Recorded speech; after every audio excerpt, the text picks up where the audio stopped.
Today we will look at a tragic story that will shock you, so watch this video until the end.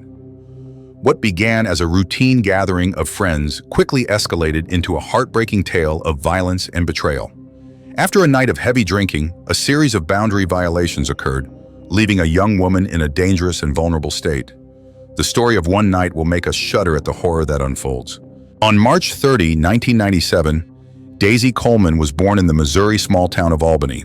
She was the middle child among three brothers, Charlie, Tristan, and Logan, in the household of Michael and Melinda Coleman. Her mother worked as a veterinarian while her father practiced medicine. The Coleman family owned and renovated their own old Victorian home, where they enjoyed a reasonably comfortable life. But when Daisy was just 9 years old, her life took a significant turn. She was traveling to a wrestling match in 2009 when she, her younger brother, and her father, Michael, were involved in an automobile accident. Because of the ice on the road, their automobile struck an obstruction. Daisy's father passed away as a result of the collision. The girl and her brother managed to escape via the car's back window. The entire family experienced a sea change as a result of this catastrophe. Daisy and her brothers were devastated by their father's passing. The family found their daily trips by the scene of the disaster intolerable. Melinda Coleman finally came to the conclusion that they needed to start over. The family relocated to Maryville, Missouri in 2010, which is around 40 miles away from their original home. The focal point of community life in Maryville, a typical small American town, was high school football. Everyone knew each other. The Coleman family was hoping for a fresh start in some obscurity. They kept their old Albany home in case they ever wanted to move back. The family appeared to benefit initially from the move. Daisy's brothers played sports competitively. Daisy, a pretty blonde with a kind smile, gained popularity at school right away. She joined the school football team's cheerleading squad after winning multiple local beauty pageants. After their tragic event, it appeared that the Coleman family's life was finally improving. But this notion proved to be a passing fad. Daisy and her family's lives were irrevocably altered by the events of the evening of January 8, 2012, which also started a chain of catastrophic events. Daisy Coleman, then 14 years old, asked her best friend Paige, then 13 years old, over for a sleepover on the evening of January 7, 2012. The girls stole booze from the Coleman family's wine cabinet and used it to watch scary movies. It was a typical teenage joke that a lot of people would take for granted. Daisy started messaging her buddy, Charlie's elder brother, 17-year-old Matthew Barnett, who was a standout player on the school football team. It was at around midnight. The girls were invited to hang out at Matthew's residence. Daisy and Paige concurred despite the late hour. Through Daisy's bedroom window, the girls stole out of her house on January 8 at around 1 in the morning. Matthew Barnett and 4 of his friends met them. In an attempt to avoid waking Matthew's parents, who were asleep upstairs, the boys drove the girls to the Barnett residence, where they crawled through a window and into the basement. Paige claims that as soon as they entered the basement, Matthew began swilling whiskey into Daisy. Daisy sipped from glass to drink, hardly pausing. Nicholas, one of the boys, led Paige into a nearby room where the young man initiated sexual contact. Matthew and Daisy, meanwhile, disappeared into a separate room with a big bed. When the door opened, Paige saw what was going on in that room multiple times. Daisy was practically comatose as she lay on the bed, unable to move or speak. Matthew made sexual contact with Daisy while taking advantage of her defenseless situation. Jordan, one of his friends, used the camera on his smartphone to record the events. The boys made the decision to part ways at 2 in the morning. After loading the girls into the car, they returned to the Coleman residence. Paige exited the vehicle first. Daisy needed to sit outside in the cold to sober up, Matthew informed her. Daisy would be safe outside, the lads claimed, and they would stay with her. Paige was instructed to return home and get in bed. Taking them at their word, Paige went off on her own. Then Daisy was helped out of the car by the guys, helped her up onto her feet to prevent her from falling. Fearing they might be discovered, they removed the girl's shoes, took her cell phone and pocketbook, carefully laid her out on the chilly ground close to the home, and drove off. Daisy spent around 3 hours lying outside in the bitter cold. She was wearing sweatpants and a t-shirt, no shoes or socks. Her hair was cold and damp. On January 8, 2012, at approximately 5 in the morning, Daisy's mother, Melinda Coleman, heard an odd knocking at the door. She initially believed that their dogs were attempting to enter the home in order to get out of the cold. But when Melinda opened the door, she discovered her daughter Daisy nearly comatose, lying on the threshold. Daisy's health was seriously compromised. Her hair had been completely frozen. It was close to freezing outside, and all she had on was sweatshirt and sweatpants. The girl could only cry. She stank of alcohol. Melinda called Daisy's brothers right away to ask for assistance. After bringing Daisy inside, the family attempted to keep her warm with blankets. But as Melinda looked more closely at her daughter, she saw bruises on her legs, and she knew that something bad had happened. In order to prevent issues from frostbite, Melinda used her expertise as a veterinarian to carefully lay Daisy in a bath of cool water and gradually raise the temperature. Melinda phoned the police shortly after that. When the police arrived, they checked Daisy over, but her condition prevented them from getting a statement from her regarding what had happened the night before. Rather, they heard Daisy's friend Paige's story of her overnight stay at the Coleman home. The house and its surroundings were extensively searched by the police. They discovered 5 plastic booze bottles in Daisy's chamber. They found Daisy's shoes, cell phone, pocketbook, and vomit residue outside. These results supported Paige's description of what had happened the night before. Daisy was brought to the hospital, where medical professionals examined her thoroughly. Her legs had bruises, and her perianal area had rips. Daisy had a blood alcohol content that was nearly double the permitted limit, according to a test. When Daisy came round in the hospital a few hours later, she could not remember anything from the night before. The girl did not dispute that she had taken alcohol from the home cabinet and fled to the boys at night without her mother's consent, even though she acknowledged that she had consumed too much alcohol. On January 8 at 11 a.m., Matthew Barnett, Jordan Zay, and Nicholas Gaddis were taken into custody by the authorities. After being charged, they were brought to the police station to be questioned. Matthew Barnett acknowledged having sex with Daisy that evening when questioned, but he insisted it was consensual. He claimed that Daisy and her buddy Paige were already intoxicated when he saw them. Matthew eventually acknowledged that he had given Daisy a few shots of booze, even though at first he had denied giving her anything to drink. Jordan Zay first declined to comment, but later acknowledged that he had taken a video of Matthew kissing Daisy on his friend Nicholas's smartphone. He said that the video was only around 10 seconds long and that he deleted it after showing his pals. The only one to completely acknowledge his guilt right away was Nicholas, who had sex with Daisy's friend Paige. He was taken to a juvenile correctional facility. Sheriff Darren White was initially optimistic that the investigation would result in prosecution, but the incident's legal ramifications proved to be murky and contentious. March 2012, 2 months after the incident, saw the complete withdrawal of all charges against Matthew Barnett and Jordan Zay. Bert Price, the district attorney, determined that the youth's sexual interactions were consensual. Jordan recorded a video that evening, but it was never found, despite claims from a few students that they saw it. There was a lot of opposition to this choice both inside and beyond the community. Concerns surfaced regarding the potential impact of Rex Barnett, Matthew Barnett's grandpa, and a former state legislator with connections to police enforcement, on the case's outcome. These rumors persisted even after Rex Barnett denied using his power to get the charges dropped. According to Missouri state law, sexual activity was considered non-consensual if the victim was too drunk to consent. Daisy had a high blood alcohol content. However, this clause was not used in this instance. Ultimately, Matthew Barnett entered a guilty plea solely to the misdemeanor charge of putting a child's welfare in jeopardy, rejecting the felony charge of sexual assault. Several sources give different sentences for him: 2 years on probation, 4 months in jail, and then another 2 years on probation. In addition, he had to provide restitution of $1,800 to the Coleman family.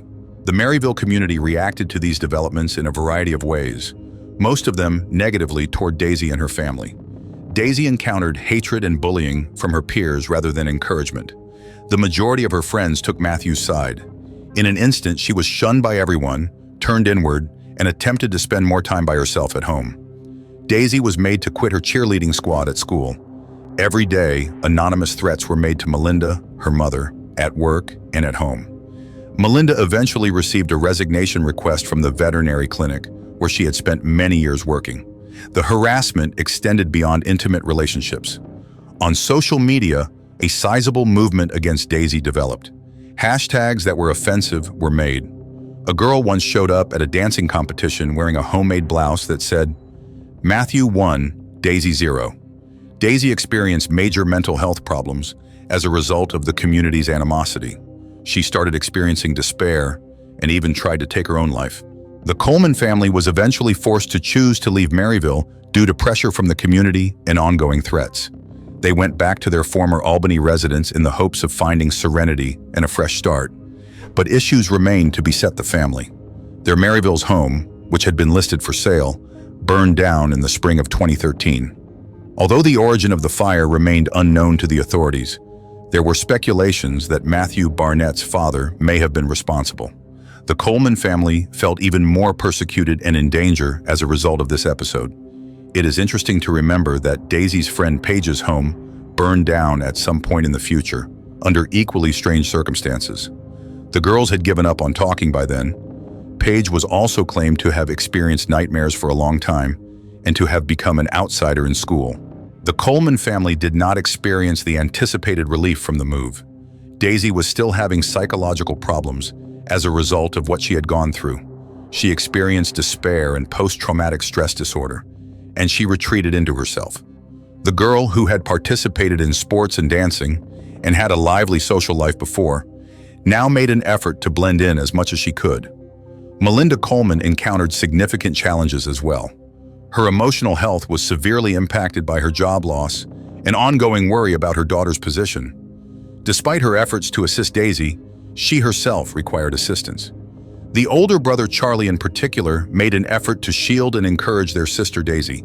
They did, however, also suffer from the fallout from this circumstance, losing friends and encountering animosity at school. The Coleman family made an effort to remain united and supportive of one another in spite of all of these obstacles. They looked for expert psychological assistance and made an effort to come up with fresh strategies for overcoming the trauma and going on. The story of Daisy Coleman started to garner national media attention over time. This served to highlight the problem of teenage sexual assault and the inadequacies of the legal system in these situations. A Netflix documentary on Daisy Coleman and Audrey Pott, another girl who went through a similar ordeal, was released in 2016. The long-term effects of sexual assault, bullying, and harassment on social media were examined in the movie. Daisy found that she could share her story and raise awareness of the issue by taking part in the movie. She discussed candidly her experiences, the challenges she encountered, and how they had impacted her life. Daisy gradually started using her traumatic experience as a springboard for advocacy. She rose to prominence as an activist, standing up against sexual assault and offering assistance to other victims.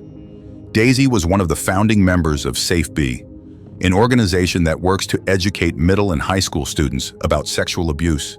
In 2017, Daisy's efforts paid off when HuffPost listed her as one of the 13 most courageous teenagers of the year. She did interviews, gave speeches at different gatherings, and helped others by drawing on her experience. Daisy's activism was successful on the outside, but she was still plagued by inner issues. She discussed her battles with anxiety, sadness, and thoughts of suicide in an honest manner. Daisy frequently talked about her struggles to deal with internal thoughts, panic attacks, and persistent nightmare recollections in her social media posts. Her advocacy served as a coping mechanism for the trauma, but it also served as a continual reminder of her past experiences. Daisy struck a compromise between her need to keep herself safe from more pain and her desire to assist others. Tragedies plagued the Coleman family in spite of Daisy's advocacy and attempts to start over. A fresh disaster struck in June 2018 that had a significant impact on Daisy and her family. Tristan Ash Coleman, her 19-year-old brother, lost his life in an automobile accident after assisting Daisy relocate to Colorado Springs. This tragedy dealt yet another setback to a family already beleaguered by numerous catastrophes. Daisy thought of Tristan as her best friend, and they were very close. Daisy said on Instagram, "I will always love you, even though I do not understand why the universe felt today was the right time for you to pass away. Brother, you will always be my dearest friend forever." Daisy was severely impacted mentally by this loss. Her brother's passing made her emotional issues worse. Even though she was still dealing with depression and PTSD, Daisy's circumstances got considerably worse in 2020. She started telling pals in the summer of that year that she was being threatened by an unidentified man who was stalking her. This predicament persisted for a few months. Daisy reported this to the police beginning in December 2019, but it appears that she did not get the assistance she needed. She posted on social media about her fear of leaving the house, inability to go to work, and inability to walk her dog. Daisy asserted that the stalker might have gained unrestricted access to her residence by stealing the keys. Daisy also said that the unidentified man had taken her pictures and had signed up on a website where he was offering her intimate services in exchange for money. Her sense of vulnerability and terror were heightened by this circumstance. Daisy posted on Twitter on August 4, 2020, expressing her fear of leaving the house. She claimed that her continual worry had caused her to cease eating and sleeping. She added in a fresh Facebook post that a man had approached her home and banged on the door. After reading these letters, Daisy's mother, Melinda, called the Colorado police to beg them to see how her daughter was doing. Officers showed up at Daisy's house at approximately 4 p.m. They talked to her for approximately an hour about the stalking, but throughout that time, they saw nothing out of the ordinary. However, Daisy Coleman, 23 years old, took her own life not long after the cops had departed. That following evening, around 8:30, her body was discovered. Everyone who knew Daisy and followed her life was stunned by this awful tragedy. Daisy Coleman's fans, activists, and the general public were all shocked and grieved to learn of her suicide. Melinda Coleman, the mother of the deceased daughter, posted on social media to announce her passing. "She was my best friend and an amazing daughter," her mother stated. "I wish I could absorb her suffering. It is really unfair that she never fully healed from what those lads did to her. My little kid is no longer with me." Melinda acknowledged that she had spent years advocating for Daisy's mental well-being. She believed she had given her cherished daughter everything she could, but it was still insufficient. Responses to Daisy's passing were not uniform. Many people sent the Coleman family their condolences and expressions of sympathy. Her passing served as a stark reminder of the long-term effects of trauma and the need for improved victim support, according to activists combating sexual assault. But some people persisted in attacking Daisy even after she passed away. Darren White, the former sheriff who oversaw Daisy's case investigation in 2012, made a particularly contentious claim. In an attempt to up his chances of being re-elected as sheriff, he implied that Daisy might have killed herself at this very time. Many people were incensed by this statement, which ultimately caused White to lose the race. Regarding Daisy's passing, Matthew Barnett, who was essential to the events of 2012, also offered his thoughts. "I do not have any specific comments. It is just very sad," he stated in a brief statement. Even if he is recovering well, he said, facing the accusation of rape was a challenging experience for him. "I am still dealing with it, but I am doing okay," he stated. Sadly, the Coleman family's story did not finish there. Melinda, Daisy's mother, also killed herself in December 2020, 4 months after Daisy passed herself. She wrote a number of moving social media postings in honor of Daisy before she passed away. "There are not enough I love you that I could have said when I held your cold, broken, dead body," she wrote in one of them. The Coleman family suffered another loss with Melinda's passing. Only 2 kids, Logan, the younger, and Charlie, the older, were left. A fundraising was arranged by Daisy's organization to assist the brothers.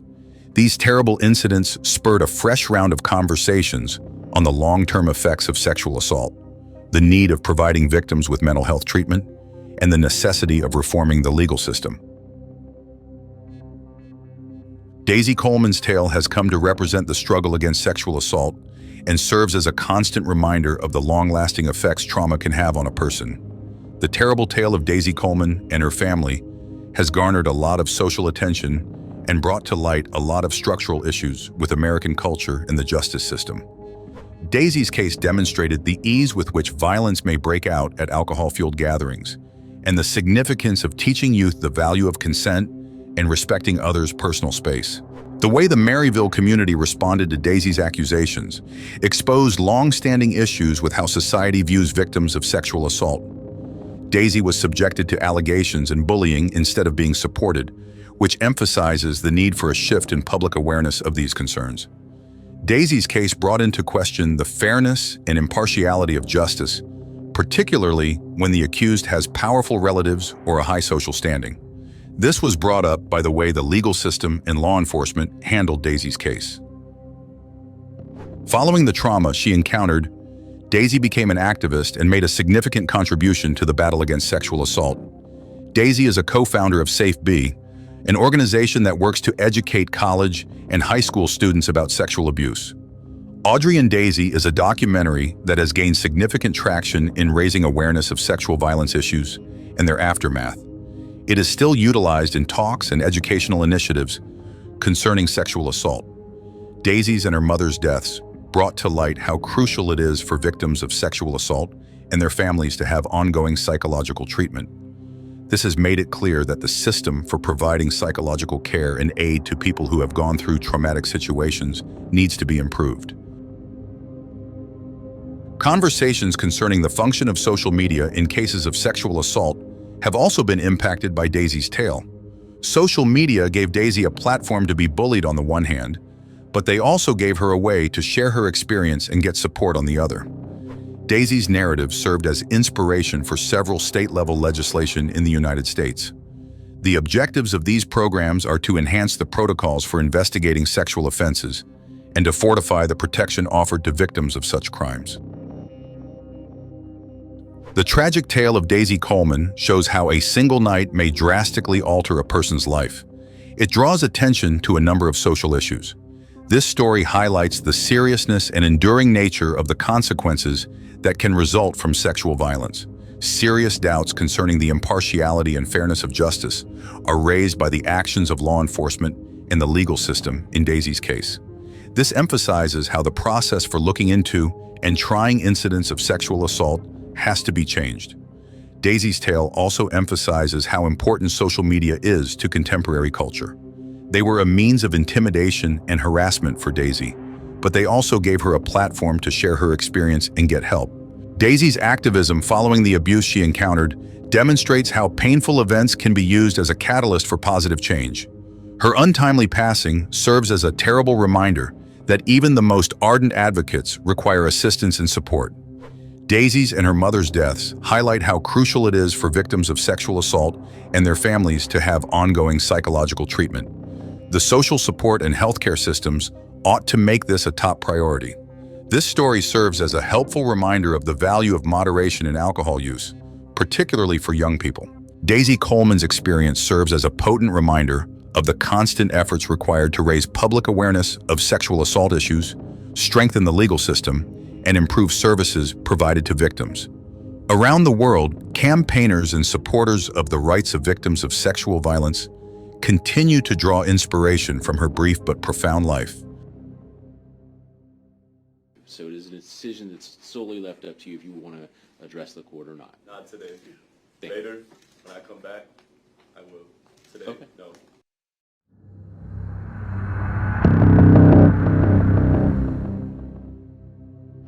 A story about a deranged man, revealing a chilling portrait of violence and debauchery.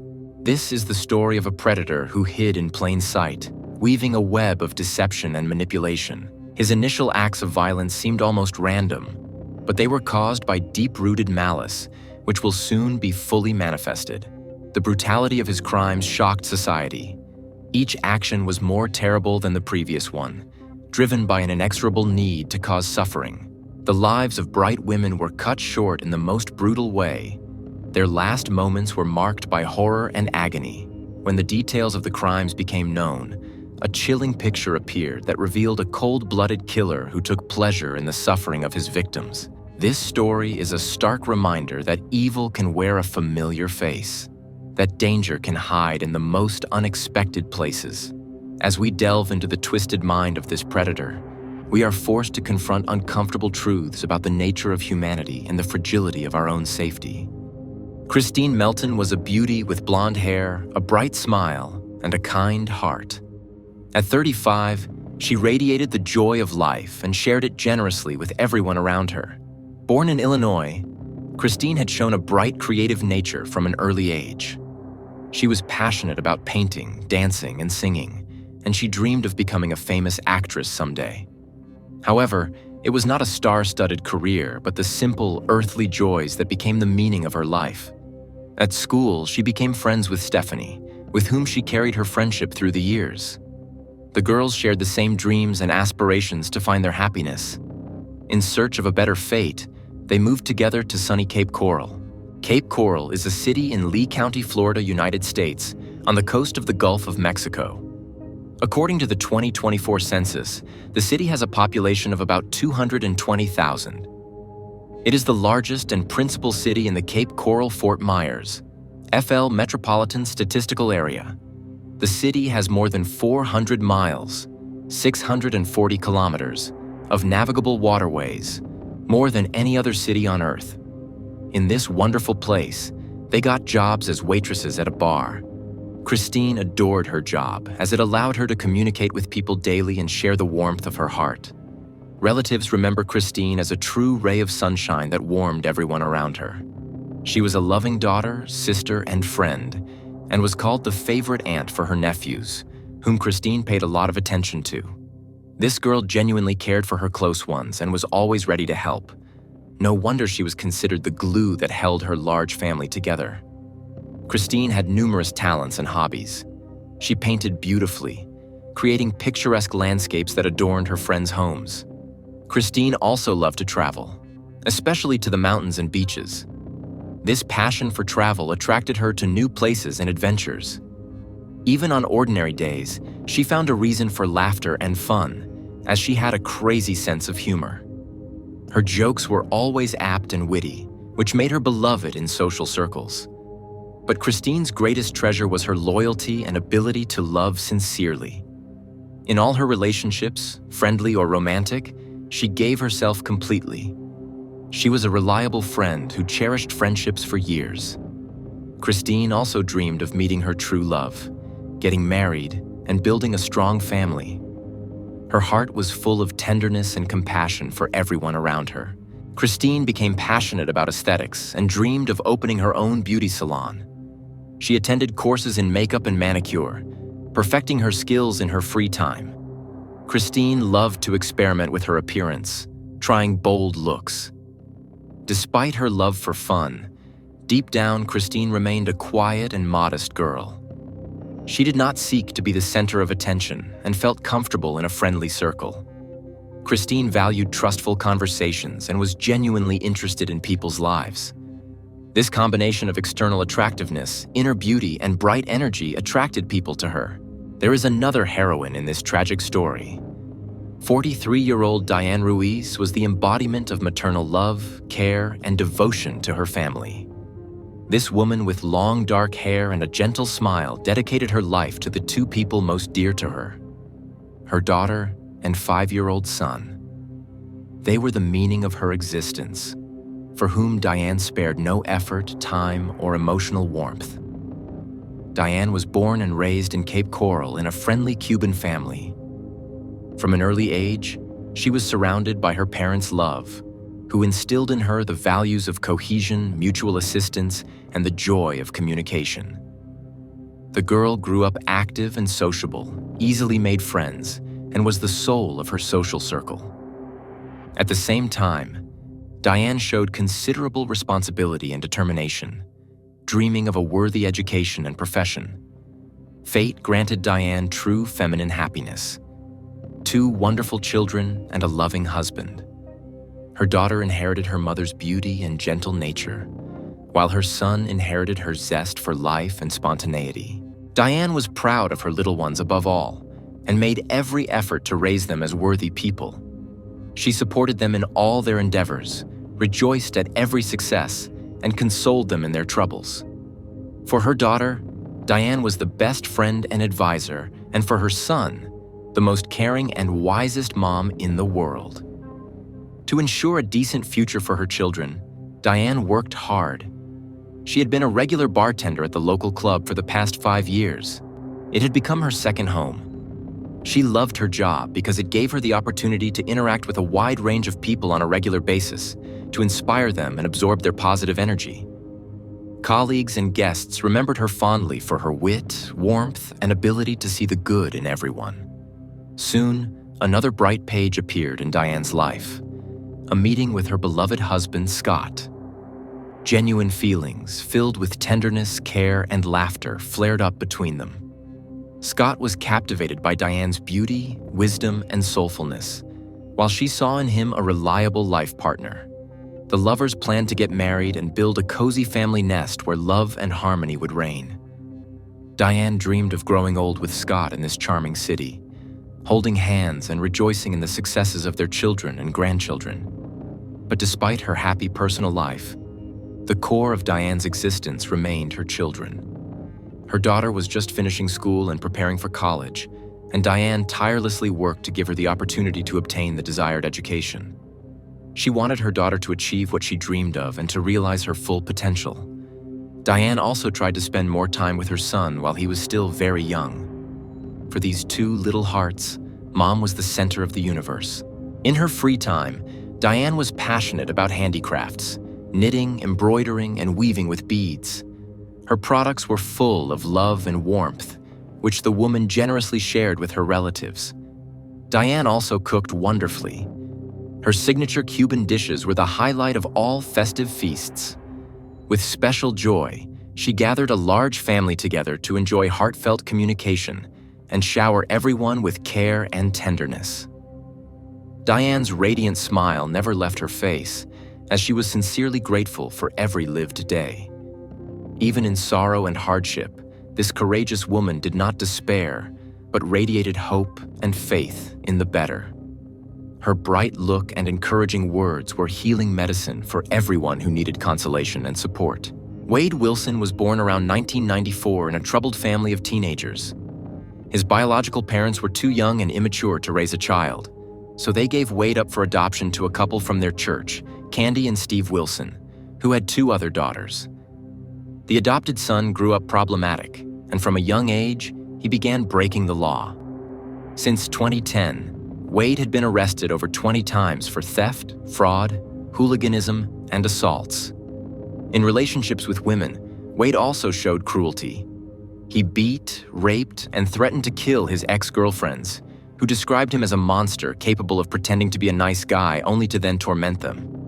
6 months before the tragic event, Wade had gotten together with 23-year-old Melissa Mons, who put up with his abuse and betrayals.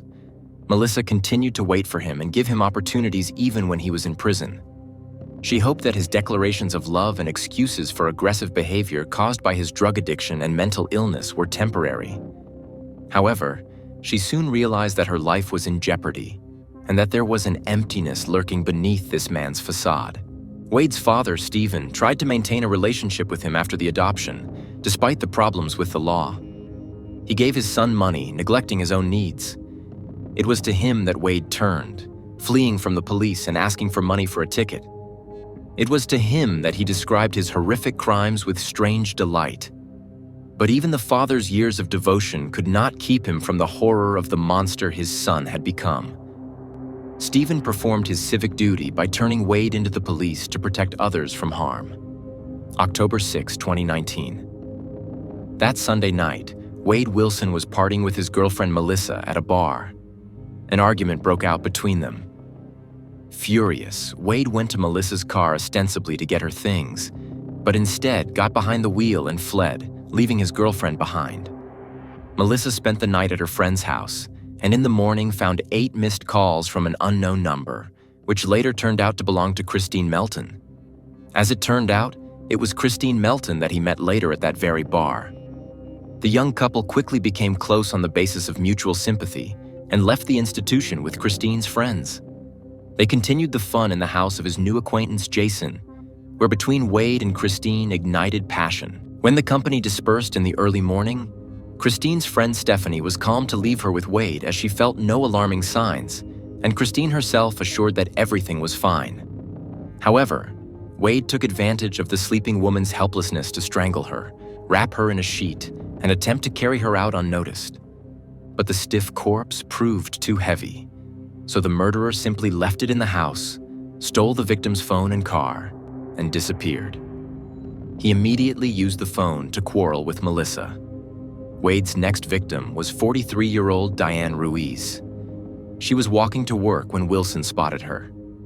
He pretended to be lost and asked her to get into his car to help him get directions.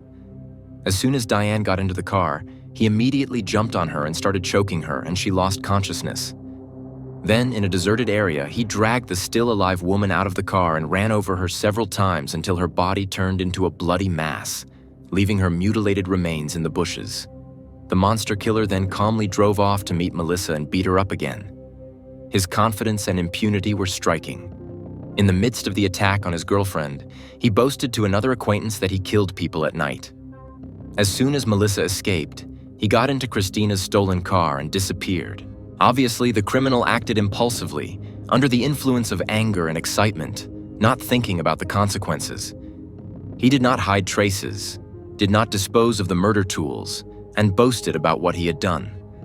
Perhaps drug intoxication dulled his fear of punishment, or maybe the thirst for violence simply clouded his mind and prompted him to kill again and again. No wonder one of his ex-girlfriends warned that Wade would eventually kill someone if he wasn't stopped. Unfortunately, they only stopped the monster after he had taken 2 priceless lives. Wilson returned to Cape Coral and headed straight to his girlfriend, Melissa. At that time, she was in a beauty salon, where Wade rushed in at 8:45 a.m. Melissa did not recognize the car he arrived in, as it was stolen from the murdered Christina. Then he jumped out and, with insane fury, attacked Melissa. Crazed, Wilson was so eager to attack his girlfriend that he forgot to put the car in park, and it rolled forward and hit another vehicle. Enraged, Wade immediately started a scandal, demanding that Melissa get into the car. She refused, so Wade began forcibly dragging her into the salon. Despite her desperate resistance, the burly Wade quickly overpowered the delicate girl. He punched her in the face until blood flowed, bit her ear, grabbed her throat, and pinned her against the wall, threatening to kill her. And all this took place in broad daylight, in front of people. Fortunately, passers-by intervened, and someone called the police. This allowed Melissa to escape from the clutches of the monster. A distraught Wilson then jumped back into the stolen car and fled. An ambulance took Melissa, bruised, with abrasions and a split lip, away. Fleeing, pursued, Wilson arrived at his acquaintance's, businessman Josh's place. In desperation, he burst into his office, asking for money for a ticket to leave the city. A puzzled Josh refused him. Then a distraught Wade shouted, "You don't understand, Josh. I killed people yesterday." A stunned Josh called the police while Wilson hid somewhere. Sometime later, Wade broke into the house of a couple who had just left town. Once safe, he called his father, Stephen, and began begging for help. This time, he told his father everything without concealment. How he strangled the sleeping Christina, calling her a bitch. How he picked up Diane, strangled her right behind the wheel, and then ran her over to make a cutlet out of her. He recounted all this with notes of delight and bravado in his voice, as if he was proud of his atrocities. Stephen was shocked by these horrific revelations. At first, he wanted to protect his son from punishment, but eventually realized that Wade was no longer the child he loved. The murderer had already caused harm and was ready to destroy further.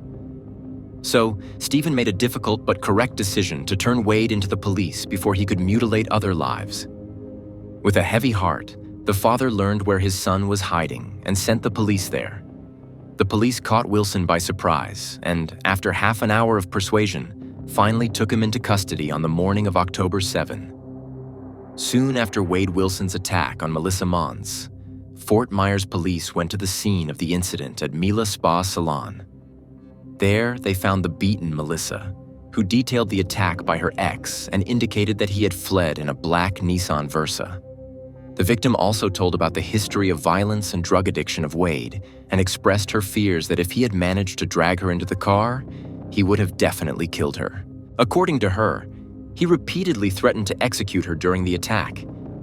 Kidnapped me and almost killed me. And most recently, Matthews has been vocal on TikTok. I dated this man. I don't want to be quiet about this. Quiet about what she claims Wilson did to her in Palm Beach County. Matthews met Wilson in 2018 online, calling him charismatic and polite. She said things changed when he started reportedly using drugs. It was just like a very toxic relationship, but he was never violent, ever. Until February 18th, 2019, she claims. Matthews says Wilson agreed to go to a rehab in the Keys, but Matthews said that wasn't true. and they got into an argument. So I got back in the car and put my seatbelt on, and that's when he started choking me. She says Wilson then cut off her clothes and eventually put her in the back of her car. Matthew says he sexually assaulted her, tied and gagged her. At some point, he had bit my face.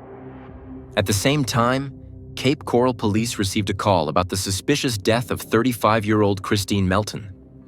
At the scene, they found the body of the strangled woman in a sheet tied with her own clothes, as well as signs of a struggle and the disappearance of the victim's car. The gruesome discovery prompted the cops to classify the case as a murder. During her testimony, Wade's ex, Melissa, recalled that in the morning, he called her from a number that belonged to some Christine Melton from Cape Coral. This clue led investigators to suspect a connection between the attack on Melissa and the murder of Christine. While some law enforcement officers searched for traces of Wade Wilson, others set about establishing his identity by questioning acquaintances and relatives. Soon, the biological father of the suspect, Stephen Testisa, came forward. He reported that he had received several alarming calls from his son, who confessed to killing 2 people and begged for help to escape. The day after Wade Wilson's arrest, Melissa Montz told investigators that Wade had called her from jail declaring his love for her, but at the same time confessed to the murders of Christine Melton and Diane Ruiz. He detailed how he strangled both women with his bare hands because he just felt like it while high. This moment of enlightenment finally convinced Melissa that Wade was a dangerous monster, skillfully manipulating emotions and pretending to be innocent. Meanwhile, Wade's father, Stephen, handed over a mobile phone to the police with a recording of all his son's confessions. Forensic analysis found traces of DNA and fingerprints of Wilson on Christine Melton's body. Bloodstains and personal items of both Christine and Diane Ruiz were found in the salon of the Nissan Versa. The phone history of both deceased women also indicated calls from Wilson on the day of the murders. The totality of the evidence left no doubt about the detainee's guilt, despite his attempts to deny everything. Investigators diligently gathered testimonies that revealed the full depth of Wilson's moral degradation. His ex-girlfriends told about the abuse and beatings he inflicted with maniacal regularity. Wilson himself arrogantly boasted of his misdeeds and threatened to continue killing if he escaped. In letters to reporters from prison, Wilson talked about a plot against him and people who would not return. To one woman, whose home he had once broken into, the criminal even sent threats from behind bars. He shamelessly traded interviews, promising to reveal some secrets, but all his stories turned out to be delusions. Overall, Wilson's behavior testified to deep corruption and self-centeredness. He was not at all concerned about the fate of his victims or close ones, only caring about his own skin. The trial of Wade Wilson lasted intermittently for 5 years. Sessions were postponed due to COVID restrictions, changes in the defendant's lawyers, or even the death of one of them. Wilson continuously received refusals on absurd petitions for bail or dismissal of the case. The audacious murderer even tried to escape from prison through a window with a fellow inmate. During this time, Wilson managed to make numerous tattoos on his face. The defense requested permission to hide these decorations with makeup so as not to shock the jurors, but the client proudly refused to do so. Finally, in June 2024, the selection of jurors began and the hearings commenced. In the dock sat 30-year-old Wade Wilson, not at all resembling the confident macho from the bars. His face was covered with sinister tattoos, his eyes darted around, and his lips twisted in inappropriate smiles. His entire appearance emitted something wild and untamed. Prosecutors convincingly proved Wilson's malicious intent and his guilt in 2 premeditated murders, assault and car theft. Particularly striking to the jurors were the confessions of the defendant in the strangulation of the sleeping Christine and the bloody descriptions of the execution of Diane. The defense vainly tried to justify Wilson's atrocities with drug intoxication. The evidence was too eloquent. During the hearings, relatives and friends of the murdered women talked about their grief and pain from the loss. Diane's fiancé sobbed, recalling the last message from his beloved about how much she loved him. The son of the victim stuttered and trembled while giving testimony, so traumatized by his mother's death. Christine's friend, Stephanie, bitterly regretted trusting her friend to a merciless killer. Wade's ex-girlfriend, Melissa, openly called him a serial killer with empty eyes. Prosecutors emphasized that Wilson killed for the sake of killing, savoring the victim's pre-death torments. According to them, the crimes were the pinnacle of cynical disdain for life and a manifestation of deep hatred for women. This was indicated by his boasting of the executions, detailed descriptions of the agony of the strangled, and abuse of the mutilated bodies. The accusers were convinced that Wilson would continue to kill if not stopped. In contrast, the defense attorneys argued that the defendant was a mentally ill drug addict, incapable of being responsible for his actions. They requested that Wilson be found guilty of only involuntary manslaughter of the second degree and given a chance for rehabilitation. The defendant himself refused to testify or apologize to the families of the victims. After 10 hours of deliberation, the jury announced a guilty verdict on all counts, including 2 premeditated murders. Cries erupted in the courtroom. Relatives of Christine and Diane embraced, rejoicing in the long-awaited justice. Only Wilson stood impassively, though tears treacherously shimmered in his eyes. He faced the harshest punishment, the death penalty. Indeed, a week after the verdict, the jury gathered to determine the fate of the killer. This time, the session was brief. The majority of jurors agreed that Wade Wilson deserved the highest measure. According to new laws, the decision did not have to be unanimous.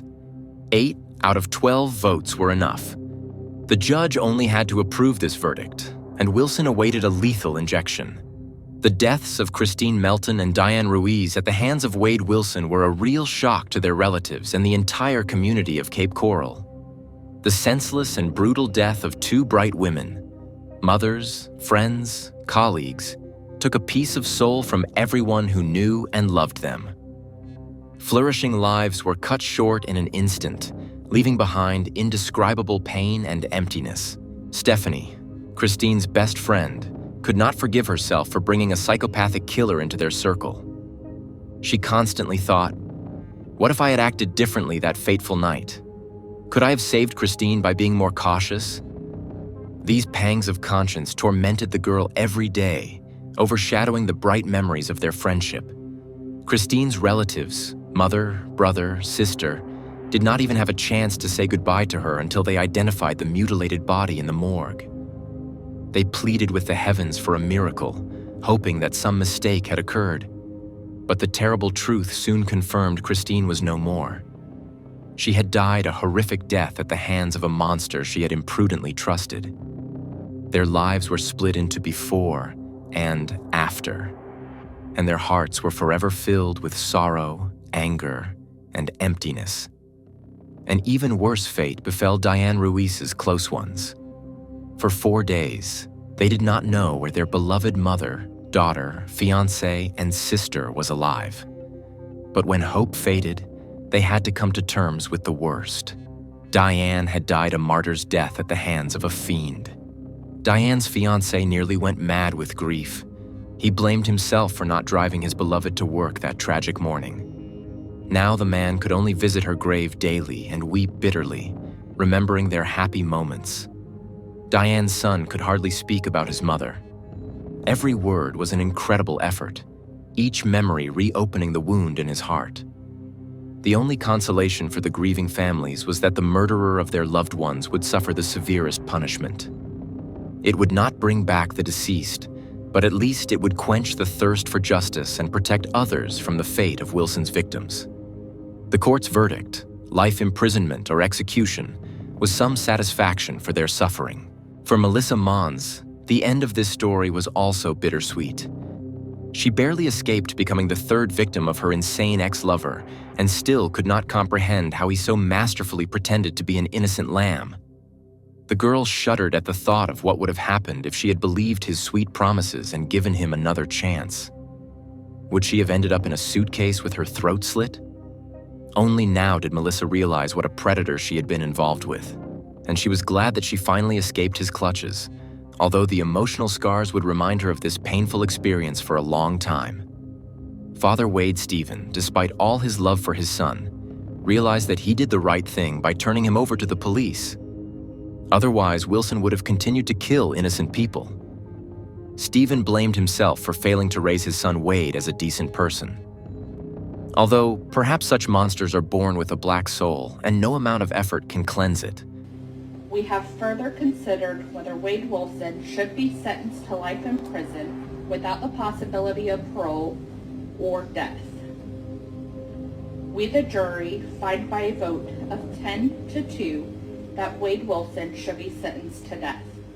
When the jury delivered the verdict about the death penalty, the courtroom erupted in loud applause. Even the judge barely restrained a smile while reading the verdict, and only the murderer himself remained unmoved, as if he still did not feel guilty for his bloody deeds. However, some believed that life imprisonment among criminals would have been an even worse punishment for him than a quick death from an injection. The horrific story of Wade Wilson is a warning to everyone that evil can hide behind the mask of a decent person. Maybe if someone had stopped Wade during his first attacks, Diane and Christina would still be alive. If law enforcement had responded more harshly to his beatings of exes, the next victims would not have joined the list. Perhaps maniacs like Wilson are simply terminally ill and dangerous, and no amount of psychotherapy, medication, or education can curb their thirst for blood.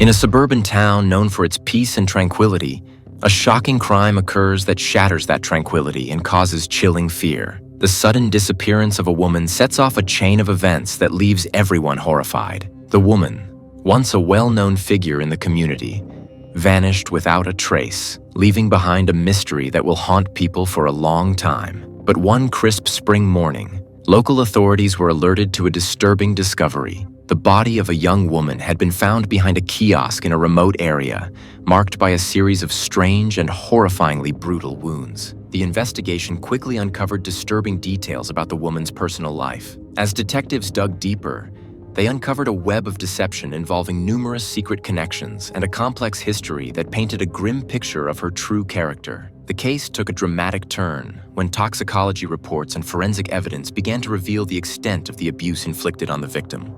Tragedy struck the Italian village of Teramo, shocking everyone in the area where nothing foreshadowed the impending disaster. A young woman, Melania Rea, whose life seemed perfect, disappeared from view in an instant. The horrific secrets of her family were eventually revealed when what initially seemed like an accidental disappearance turned into a terrible crime. Her husband, Salvatore Parolisi, was a war veteran with a brilliant career and an impeccable reputation. He seemed the perfect father and husband. But behind the closed doors of their home lurked a brutal truth. Treason, intrigue, and hatred were undermining their marriage, turning Melania's life into a nightmare. For years, she fought to keep her family together for the sake of their young daughter, Victoria, unaware that this decision would lead to her death. Melania's body was found in the woods with multiple stab wounds. Her underwear was down, giving the impression of a staged murder. Investigators plunged into a maelstrom of lies and betrayal, discovering the horrifying truth when they learned that Salvatore had a mistress. This tragic story of betrayal, hatred, and the desire for freedom will remain in the memory of the residents of the Italian village of Teramo for many years, reminding them that even the most prosperous family can hide terrible and deadly secrets. Let's take a closer look at this tragic story and try to figure out what actually happened. Melania Rea, a beautiful woman who was an instructor in an infantry regiment in Italy at the time of the tragedy. She was married to Salvatore Parolisi, and together they raised a 1-year-old daughter named Victoria. On April 18, 2011, at about 3 p.m., a terrible tragedy occurred. At that time, the family lived near the San Marco Plateau in a small village called Auspicia, Italy. It was a normal spring afternoon, but cooler than usual for these places. That's why the tourists who walked along the trail under the mountainsides didn't see the flowers that usually cover the plateau, as the snow had only recently melted. However, there was already a bar and small stores operating here where you could walk around and enjoy the views. On this day, a man with a child showed up. He drove up in his personal vehicle and stopped in the parking lot. He went into a small bar and used the restroom, then started asking all the locals if they had seen his wife.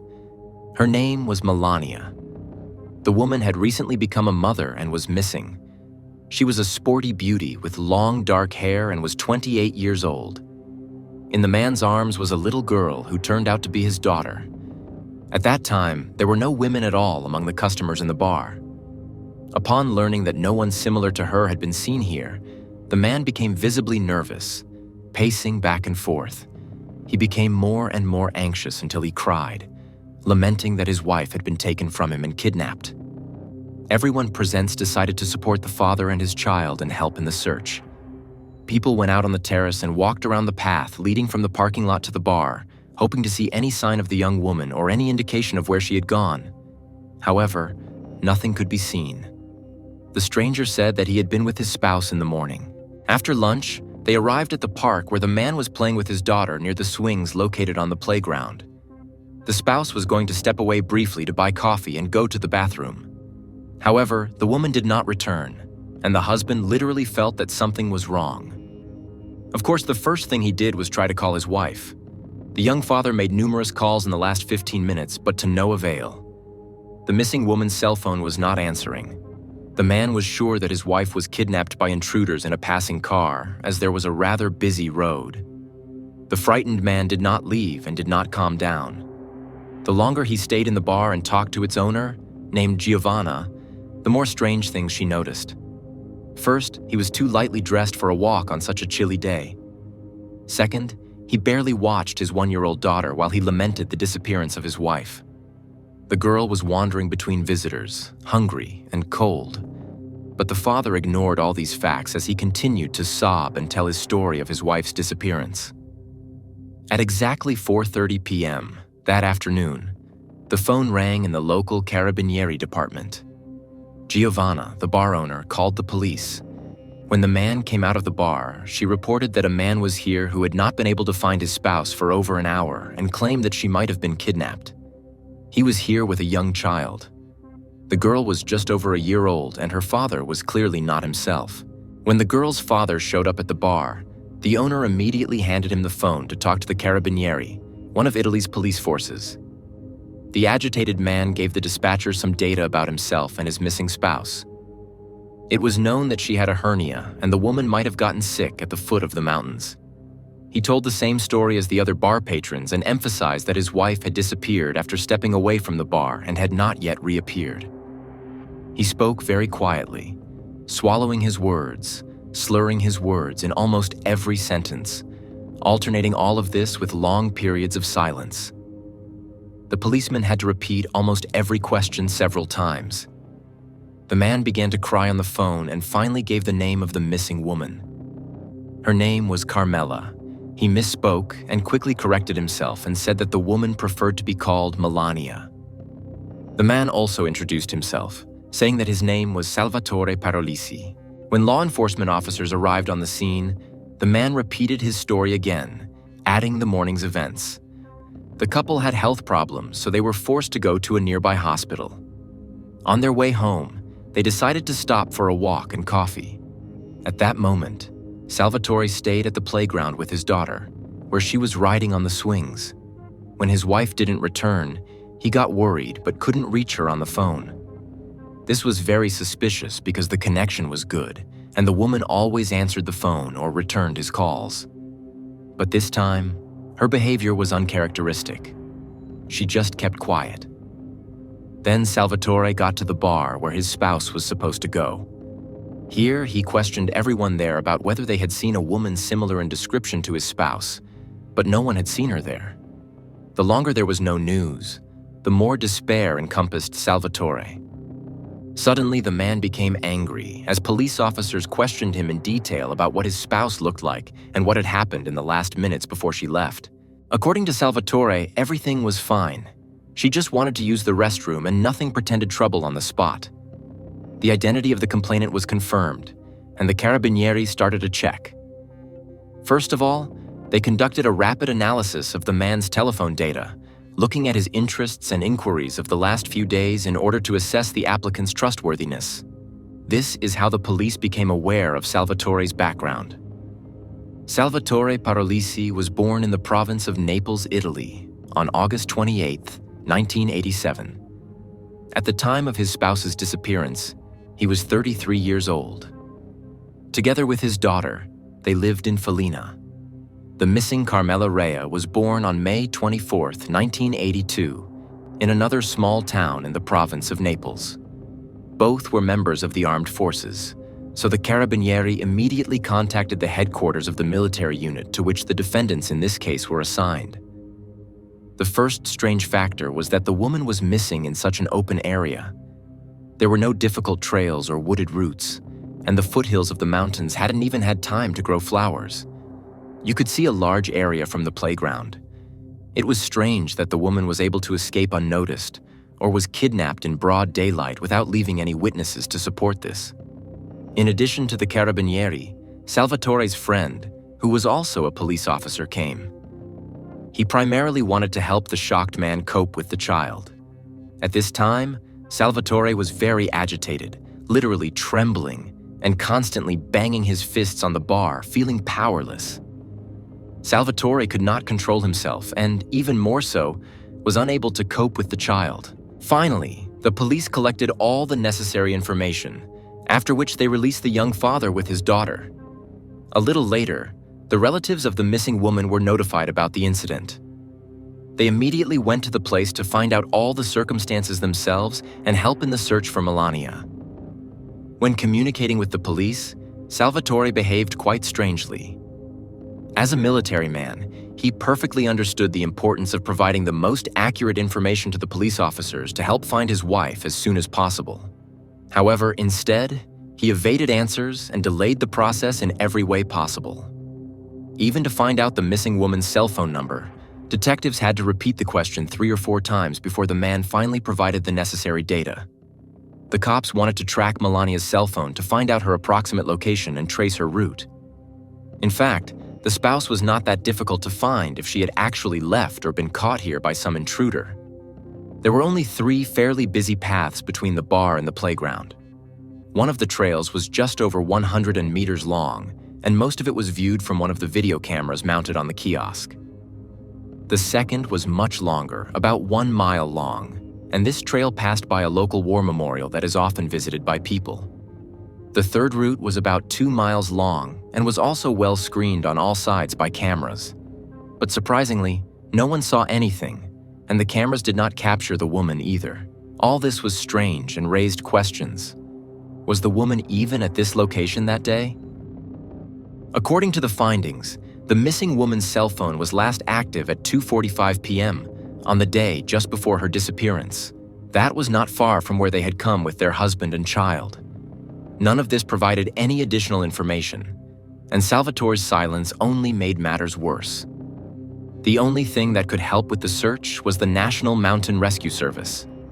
Specialists were called in to assist in the search and arrived on the scene with equipment and a 14-year-old search dog that was a master at locating people in the most difficult of conditions. The dog's sense of smell was so acute that the animal could pick up a trail up to 20 days after it had been left. The animal quickly oriented itself and headed down the paved path toward the monument. Here, the trail broke off, as if the woman had gotten into a car and disappeared.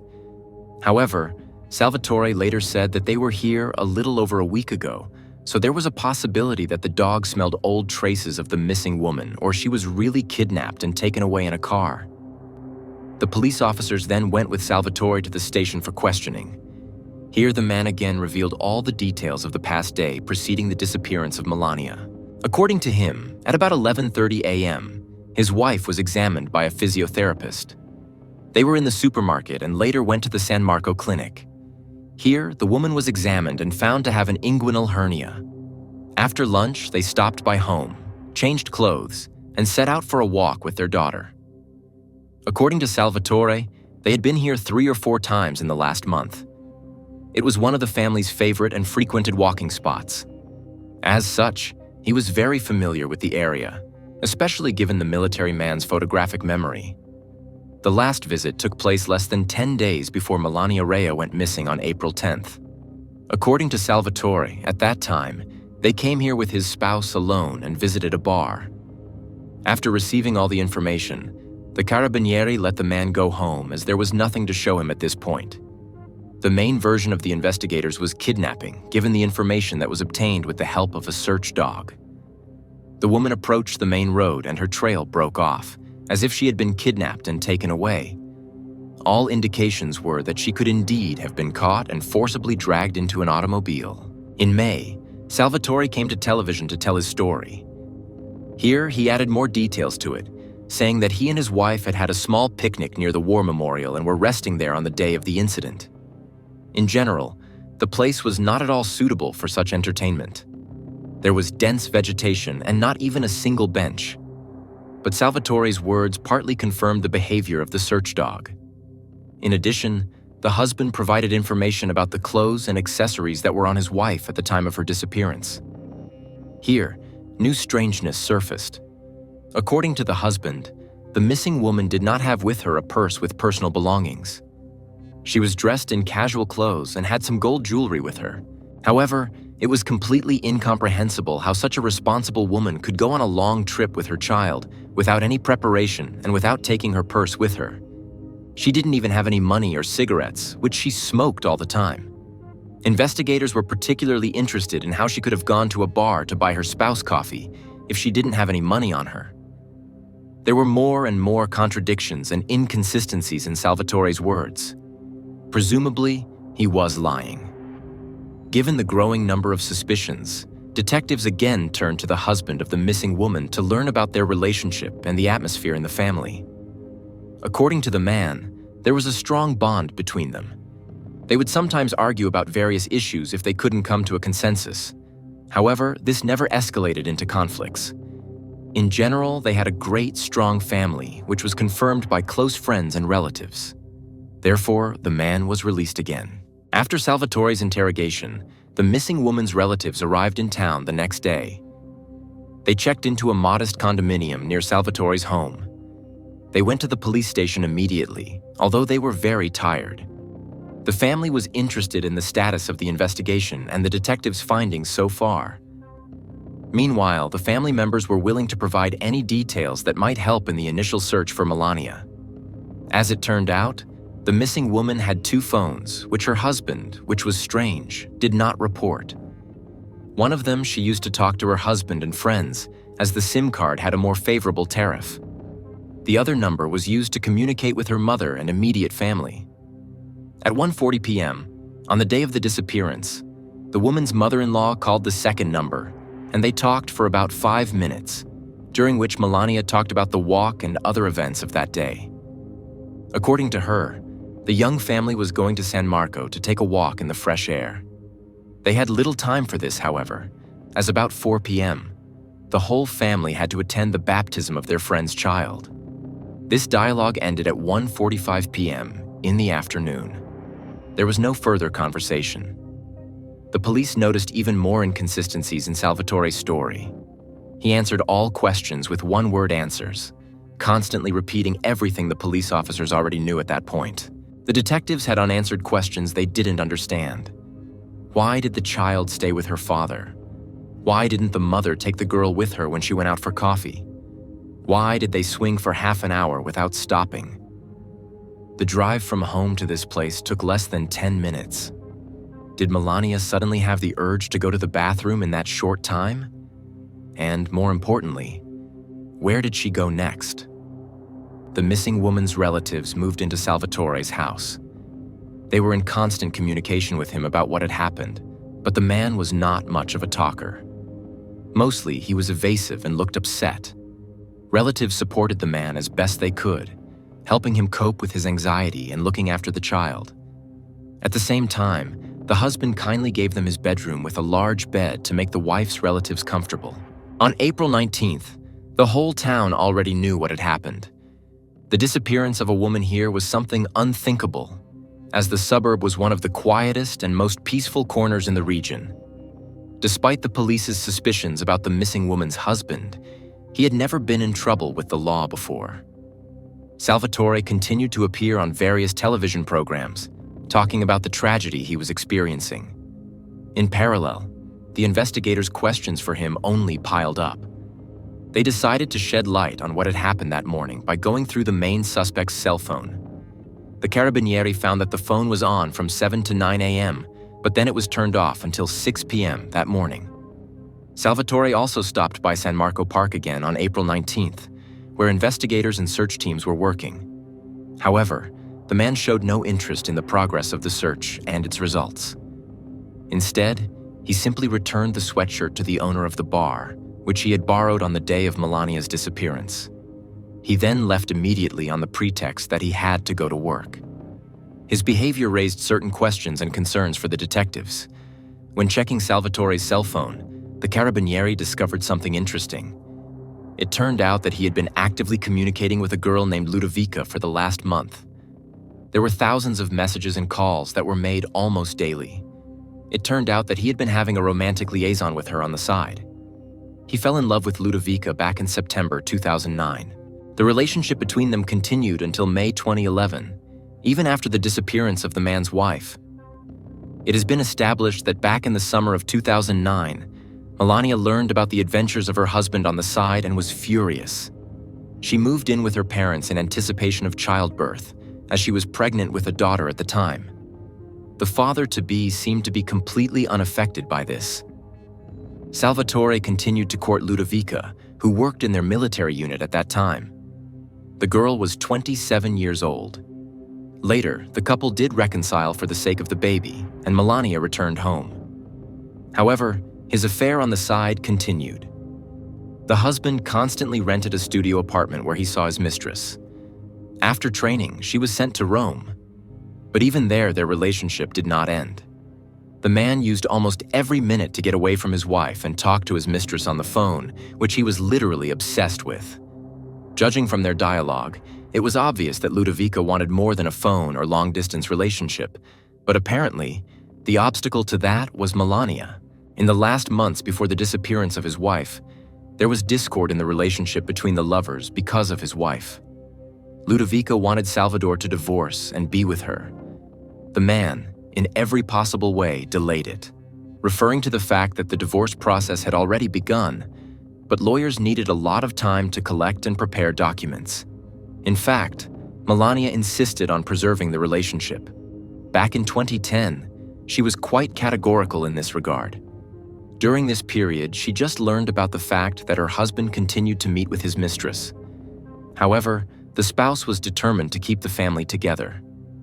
Melania tried to blackmail Salvatore, saying that if they divorced and she publicized the relationship on the side, her husband would have problems at work. After that, he got scared and took a break from communicating with Ludovica. It seemed to have worked. His wife was convinced that everything was back to normal and that what had happened was just a passing crush caused by stagnation in the relationship. However, at this stage, the confrontation entered the mistress, who did not plan to give in. Ludovica insisted on a renewed relationship with Salvatore, wanting him to leave the family for her. The man was literally torn between the two women. The situation went so far that on April 19th, Salvatore was supposed to come to his mistress in Rome to meet her parents, so they could be free to build their own family. The problem turned out to be that his wife wasn't even aware of this. At the same time, he was supposed to be spending the vacations with his family, Melania, and his daughter. Somehow, just a day before the event, the spouse had gone missing. It all seemed too suspicious. Of course, as love triangles rarely end well. When Salvatore first came to work after his wife's disappearance, management suggested organizing a rescue operation by assembling a squad of soldiers and using machinery. However, the man was extremely calm and was sure that this was not necessary. Allegedly, his wife left him because of resentment, so there was no need to organize any operations. Salvatore then deleted his account on social networks through which he communicated with Ludovica. With the new circumstances, the police got the real motive for the crime. By now, the critical period during which the chance of finding the missing person alive is maximized had passed. The Carabinieri seriously believed that they would never find Melania alive again. In addition, the search dog involved in the investigation was ineffective. It could smell fresh footprints, and the odor of the missing person left 10 days before the disappearance with the same intensity. Against this background, it was impossible to say what it smelled. To get more information, investigators traveled to Salvatore Parolisi's home. On April 23rd, police received a call from an unknown male. He identified himself as a mushroom hunter who said he had discovered a gruesome find. the body of a woman 10 miles from Felina. When Carabinieri arrived on the scene, they found the body of a young woman who looked like Melania. Her pants and underwear had been pulled down in what looked like a staged rape. Investigators were stunned when her husband refused to show up for identification without any explanation. Instead, a family friend showed up and confirmed that Melania, 28, was the person whose body had been found. A vendor from a nearby stall also confirmed the identity of the deceased, as the local military often held training sessions there, and they were his regular customers. During the autopsy, forensic experts found multiple stab wounds on the victim's body, similar to those from a small blade. Most of the blows were to the head and neck, and there were also chest injuries and several defensive wounds. Melania had not been raped. A large amount of evidence was collected around the body. Among the items found were the victim's mobile phone, a lighter with traces of blood, a bottle of water, and car tracks. However, the most important piece of evidence was a grocery store receipt from the morning of April 18th. In addition, insulin syringes and tourniquets were found. One might have suspected that the deceased had been victimized by people addicted to substances or had used them herself. This speculation was partly confirmed by the symbols carved on the victim's body. Some of the wounds seemed to form crosses, swastikas, and other symbols, as well as something from the realm of satanic rituals. But detectives were sure it was a false trail. Toxicological examination showed that there was no alcohol or illegal substances in the body of the deceased. Carabinieri learned from Melania's husband another strange coincidence. A couple of days before the disappearance of the woman, in this very place, behind the kiosk where the body was found, she and her husband had an intimate relationship. Somehow this became known to the mistress, and she was furious. She was little bothered by the fact that her lover had been widowed under strange circumstances. She was annoyed by the lies since the man repeatedly swore to her that he no longer had intimacy with his spouse. In any case, this connection could justify almost any traces of the main suspect on the victim's body. That could be found by the police at the scene of the tragedy. There were many wounds, which made the story of intimacy behind the kiosk less plausible. It was snowing and quite cold that day, which was not favorable for an intimate liaison in nature. In addition, Melania was known to be in pain at the time due to an inguinal hernia, making her participation in such an activity unlikely. Salvatore probably wanted to build an alibi in this way, knowing that the police might find his DNA on the dead woman's body as evidence of his involvement in the massacre of his own wife. Of course, this was all just speculation that needed to be proven. Law enforcement officers examined the entire area near the body with luminol to look for the slightest drops of blood. They were able to find plenty of evidence, including a partial boot print. In order to get a new lead on the perpetrator, it was necessary to determine who was in the area between April 17th and April 20th, as that was the period determined to be the time of the victim's death. As it turned out, soldiers from the regiment where the widower and his wife were serving were in the area on those days. The police interviewed those of them who might have seen something on that day.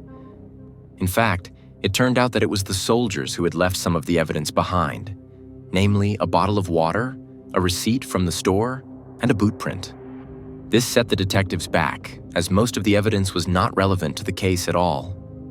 Also, the troopers didn't see anyone suspicious that day, and according to them, there wasn't a body there yet. Investigators decided to take a closer look at Ludovica's mistress. They found out that on April 18th and 19th, she did not leave the barracks, so she could not be at the scene of the crime. She had a reliable alibi. Ludovica also provided valuable information, saying that on April 17, 2011, she communicated with Salvatore about their relationship. On that day, he told Ludovica that his spouse was cheating on him. This lie may have been told in order to stage a conflict and create an alibi.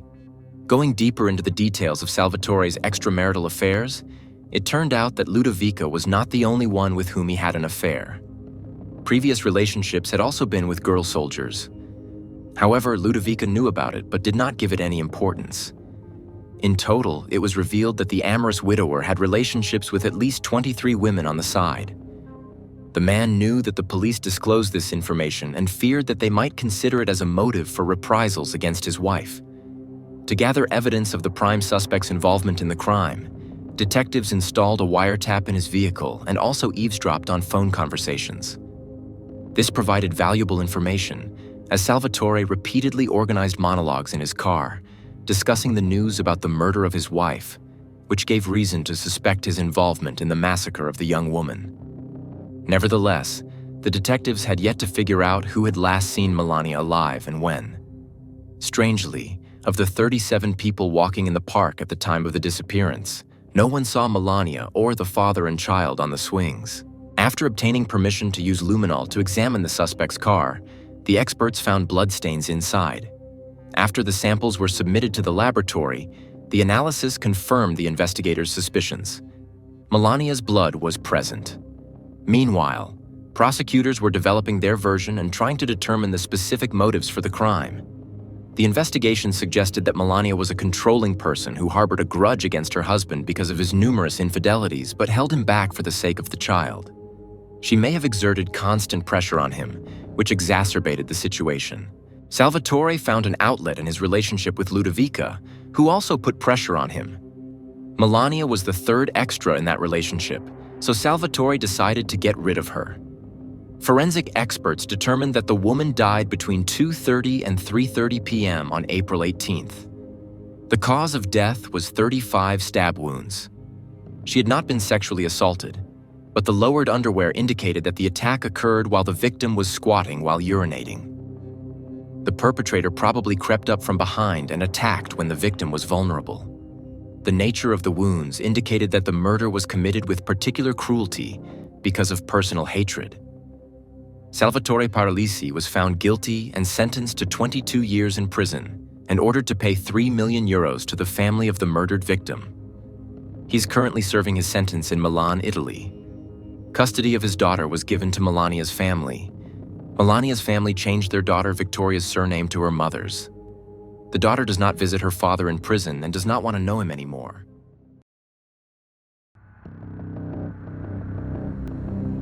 In the heart of Toronto, a young woman's night out spiraled into a chilling mystery when she vanished without a trace. As the investigation unfolded, dark secrets emerged, revealing a prime suspect in a tangled web of deceit. Her family filed a missing persons report, but it was not the police officers who found the young woman. Tess Richie was born on November 30, 1994, the youngest in a family of 5 girls. Richie was raised in North Bay before moving to Toronto at 19. One of her sisters, Verena Richie, said Tess loved her life, her dogs, and her family. Tess had served tables in the city, but her dream was to land a job as a flight attendant and see the world. She was taking steps to do just that, having completed the flight attendant course at Senna College in North Toronto. At the same time, she was trying to get a job in one of the major hotels in Toronto. Unfortunately, Tess couldn't find a job to her liking. Her family financially supported her and never refused money when she asked for help. Some Canadian sources also say that when Tess didn't get a job at an airline or a hotel, she started learning Italian and searching for au pair jobs in Italy through the internet. Tess also had her own YouTube channel. The last video she published there was on February 23, 2014, almost 4 years before the events we'll discuss today. Tess talked about her experiences and the difficulties she had to face. I guess in this video what I'm trying to do is tell my story. Because I know for me, when I was going through this, I was searching everywhere I could, trying to find somewhere where somebody would understand and be able to get what I was going through, and I never found that. Unfortunately, a few years after recording this video, Tess again faced problems in her personal life. That fall, heartache destroyed her life.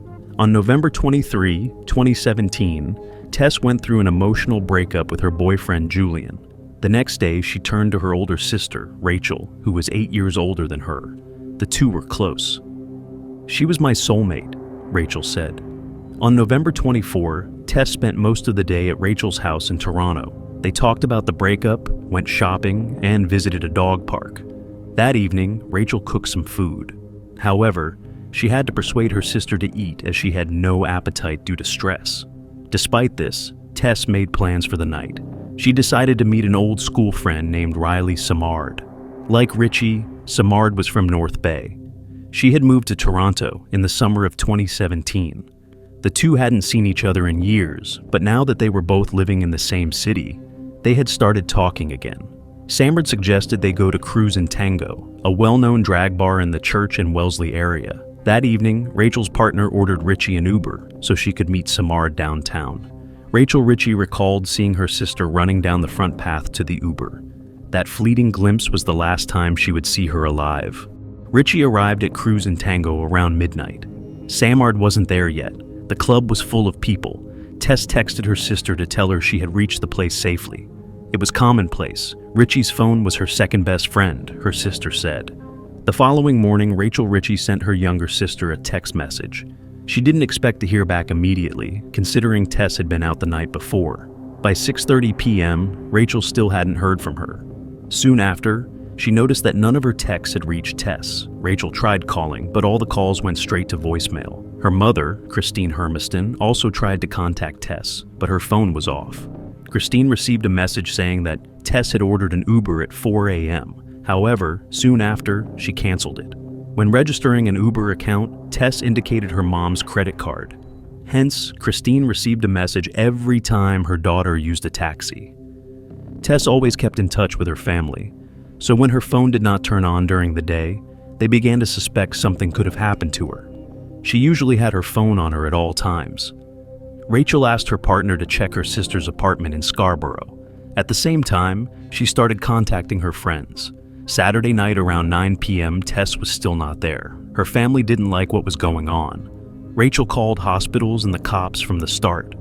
The cops had no news for Tess's family by the next evening. More than one police officer tried to find Tess Richie, but she hadn't been seen or heard from in 2 days.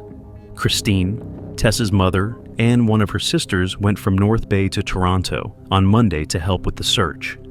They put up and gave out flyers with Tess's picture on them in the hopes that someone would have seen her. The family did everything they could. As for the cops, they did not show their best when they were looking into Tess's disappearance. At the same time, it turned out that Tess's friend Riley, with whom they visited the bar together, returned home safely after that night. When they asked Riley if she knew where Tess had gone, she said she and Tess had drunk a lot, which resulted in the bar security asking them to leave. They left the bar shortly after 2 in the morning and went to Wellesley Street to eat something. On the way there, they met a guy who eventually went with them. Riley couldn't remember his name.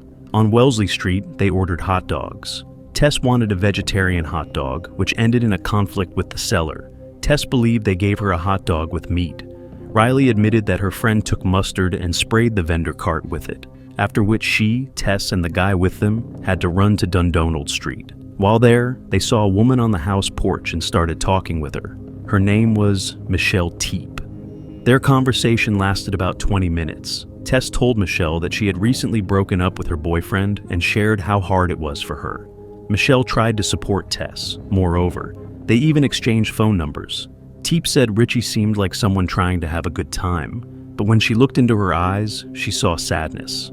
The breakup with Julian appeared to be weighing her down. I told her everything does get better and just to hang in there, Teep said.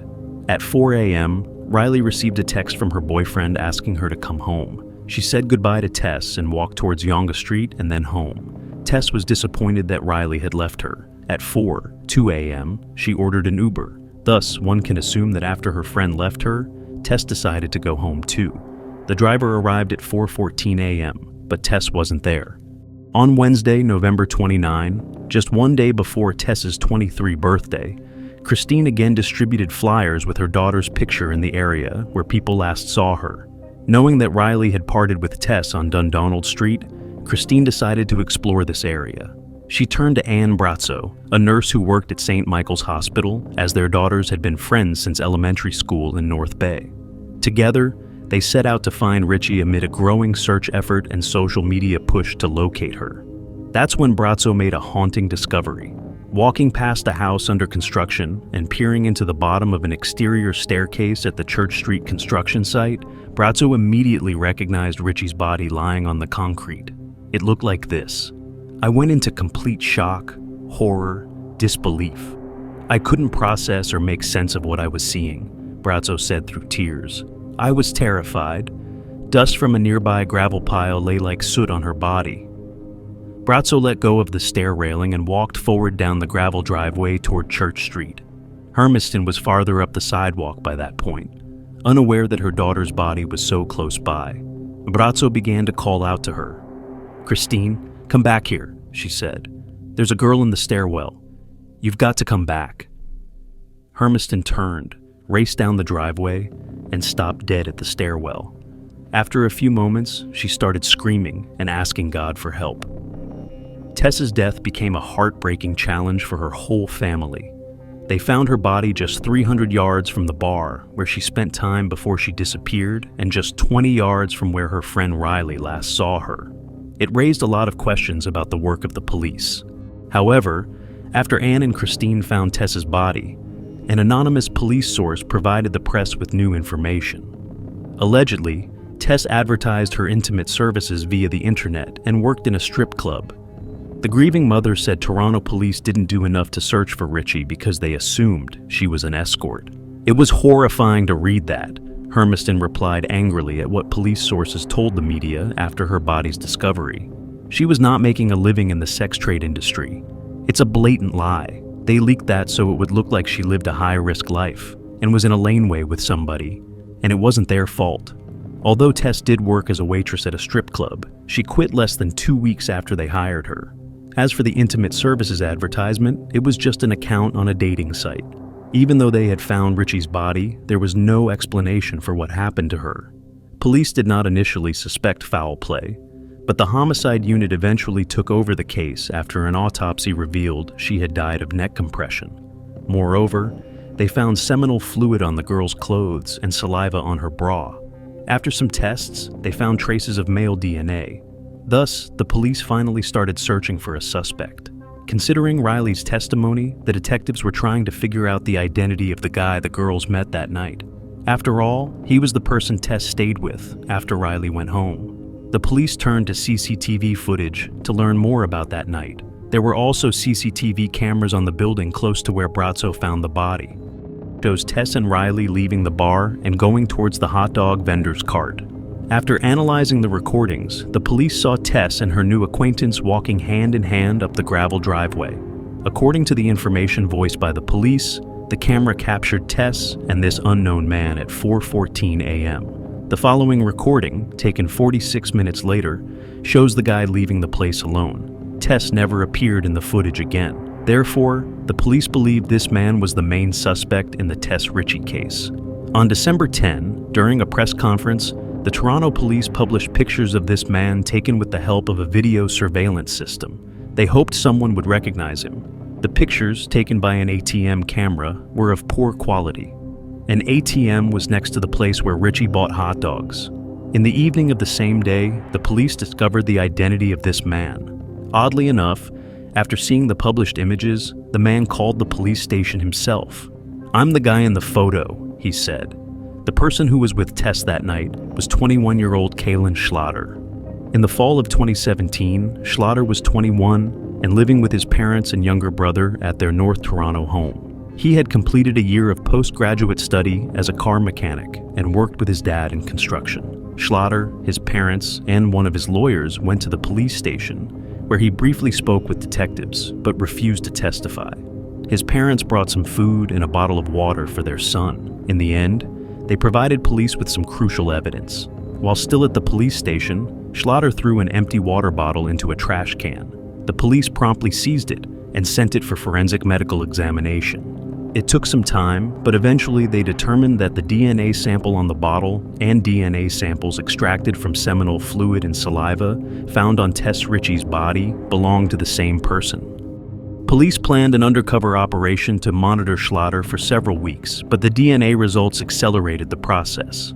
Schlatter was arrested around 11 p.m. on February 4, 2018, after watching the Super Bowl with his family at the Kleck Cinemas Queensway in Etobicoke. They took him to 13 Division and placed him in a holding cell. At 3:19 a.m. on February 5, 2 other men were locked in holding cells on either side of him. Schlatter had no idea both were undercover cops and that he was about to give them an abundance of evidence. The three men sat in separate nondescript holding cells with a combination toilet and sink, as well as a bed. Schlatter was locked in a cell between the two cops, with all three men facing the same wall. None of them could see each other, but that didn't stop them from talking for hours.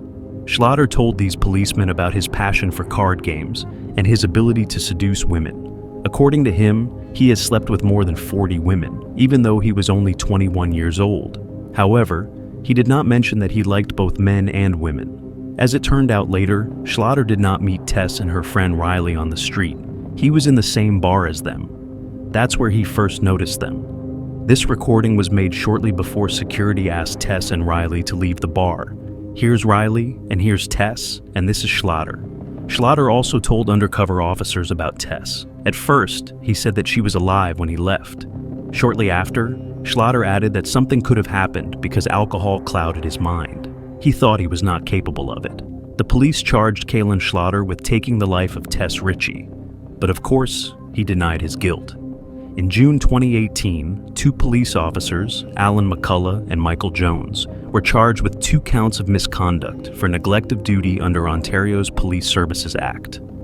According to the notice of hearing, they allegedly failed to thoroughly search the adjoining property or immediate area, interview neighbors, and notify a supervisor. If they had followed protocol, Christine Hermiston stated, they would have found her. She was lying just around the corner. Despite all this, both officers remained working in the police but received penalties. As for Kalen Schlatter, during the 7-day trial held in 2020, his defense tried to prove his innocence, arguing that someone else could have approached the stairs where Tess was lying by climbing over the fence on the other side of the building, and thus remain invisible to the cameras. The lawyers even gave the name of another suspect, but the police thoroughly checked and interrogated this person, finding no evidence linking him to Tess's death. DNA evidence pointed to only one person, Kalen Schlatter. Schlatter was a slight man who appeared soft-spoken in court. He said he has a speech defect that causes him to slur his words and stutter sometimes. Trying to explain the presence of his DNA on Tess's belongings, he said she offered him to hide from prying eyes. At 4:05 a.m., Tess Richie ordered an Uber. The driver arrived at the pickup point at 4:14 a.m., but Tess wasn't there. Instead of letting Richie meet her Uber driver, Schlatter again approached her. They sat down on a bench at the corner of Church and Dundonald. Tess seemed a bit more upset from the argument, so I walked over to her to check if she was all right, Schlatter said. He said it was Richie who asked him to sit and talk. It's impossible to corroborate his account, as there is no sound on any security video from the area. Schlatter testified Richie was bummed about her breakup, so he started talking about the dissolution of one of his previous relationships to make her feel better. She listened intently, he said, and even declined a phone call during their conversation. It was a lie. The police examined Tess's mobile phone records and discovered no one had called her during their conversation. Later on, she asked if it's okay if she kisses me, Schlatter said. We stand up and give each other a hug and kiss. These words could not be confirmed either, since there weren't any kisses on the CCTV footage available to the police. According to Schlatter, Richie asked him to follow her to the driveway at Church Street and down into the property's outdoor stairwell. The prosecution considered these words a lie because, at that time, the Uber driver was waiting for Tess. They suggested that Schlatter offered to escort Tess to her car, but he was planning something completely different. We will never know what Kalen Schlatter told Tess Richie as they walked up Church Street to convince her to walk into the dark at 4 a.m. with a man she just met.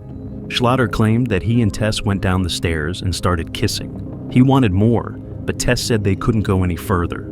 According to Schlatter, they kissed for a long time, which resulted in him ejaculating into his pants.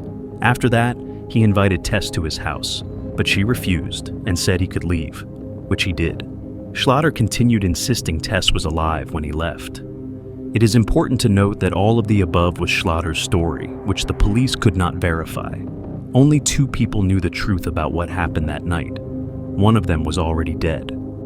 The prosecution's witnesses at the trial were Riley, a friend of Tess, and Michelle Tepp, a woman with whom they talked that night. They both identified Schlatter.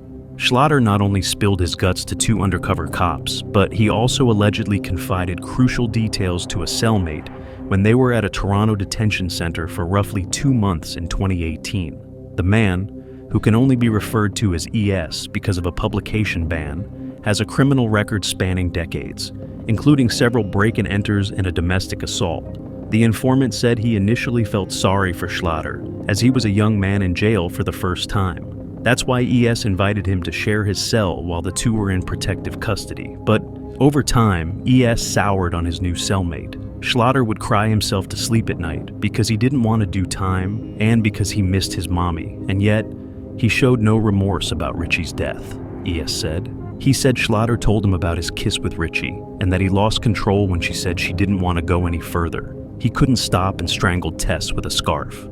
In court, Schlatter flatly denied that those conversations took place. His lawyer called ES a manipulative, pathological liar.